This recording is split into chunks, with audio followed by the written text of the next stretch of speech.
The American market dominates global ATV sales, so it's no surprise that Honda has a base of operations in the US. The Japanese company invited MotoUSA to its plant in Timmonsville, South Carolina for a look-see at the ATV manufacturing process. The South Carolina factory has been building ATV models ever since its 1998 creation, including the 4-Trax Foreman Sport Utility Quad. Honda associates gathered to celebrate the new 2012 Foreman with a line-off ceremony. Notable as the first full redesign spearheaded by Honda's American R&D department, we watched the ceremonial Foreman roll off the assembly line. Then it was time for a step-by-step look at just how Honda cranks out an ATV every 60 seconds. The Timmonsville plant isn't simply an assembly point for Honda parts. The site does a surprising amount of fabrication, including engine casting, injection molding, and parts machining. The engine cases and cylinder heads are made by the sand core die cast method. Molten aluminum heated to 1400 degrees Fahrenheit pours out of a huge crucible. Once cast, the extruded engine cases and cylinder heads are thoroughly cleaned and then undergo a series of milling processes. As a zero-waste facility, all waste materials are recycled and wastewater treated on-site. While not cast on-site, the crankshaft goes through a similar milling process. It's not machined entirely by robotic inputs. However, a human touch still delivers final inspection and a couple of hammer strokes. From there, the crankshaft heads over to the engine assembly line. A unique serial number is engraved on the case before the engine line gets the power plant built up into running order.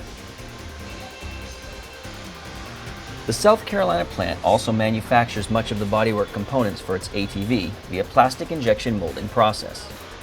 Fenders and other plastic bodywork are produced on-site in large molds, with technicians taking machines offline to replace the dies, depending on the type of model being produced. The fuel tank is also produced on-site, cleaned and inspected by hand. ATV wheels are yet another component manufactured at Timmonsville. Large aluminum sheets are stamped out into slender rectangles, with the new pieces rolled and welded into a raw cylindrical wheel shape. Large presses refine the shape of the wheels, while more welds complete the process. The wheels are sent away for anodizing and paint. Some frame components are welded on site as well, by both robotic and human means. The frame and other metallic components leave the welding and painting area to their respective entry points on the assembly process. Small side assembly stations produce components like the steering column and later down the line the axles.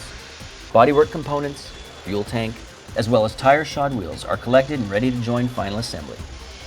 At this point, engine and frame are joined together and moved onto the final assembly line. From here, the rolling chassis comes together in a relatively short order as the line methodically rolls on. Brake rotors make their appearance, then front suspension and mufflers. Fluids are added, along with the fuel tank and fenders. Once the wheels are ratcheted on, a full rolling chassis is complete. Toss on a seat and the ATV is started and rolled onto the dyno, where techs bang through the gears.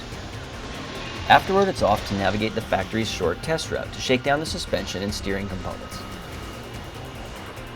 as well as engage the reverse gear. From there, the quad is packed up and shipped out the door, ready for the sales floor.